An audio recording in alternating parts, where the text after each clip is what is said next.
एक घर का खर्च सिर्फ मर्दों की जिम्मेदारी है या फिर महिलाओं को भी बराबरी से अपनी भागीदारी निभानी चाहिए? इसी सवाल ने अब पूरे परिवार में ऐसी बहस छेड़ दी है जिसने रिश्तों की नींव तक हिला दी है। आखिर किसकी सोच बदलेगी और कौन अपनी बात पर अड़ा रहेगा? आइए जानते हैं आने वाले एपिसोड का बड़ा अपडेट। आने वाले एपिसोड में कहानी एक बेहद भावुक और दमदार मोड़ लेने वाली है। रज्जी पूरे परिवार के सामने साफ कहती हैं कि जब घर सबका है तो घर के खर्च की जिम्मेदारी भी सिर्फ मर्दों की क्यों हो? अगर महिलाएं पढ़ लिख कर काम कर सकती हैं तो वह घर चलाने में आर्थिक रूप से भी बराबरी की भागीदारी बन सकती हैं।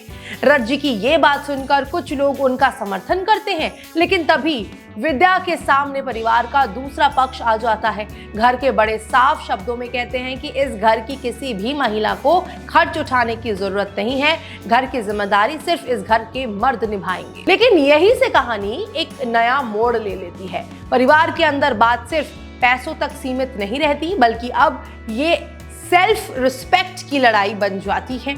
इसी बीच धीरज अपनी बेटी से बेहद भावुक अंदाज में कहता है, माँ ने पापा को नहीं खोया, पापा ने माँ को खो दिया है।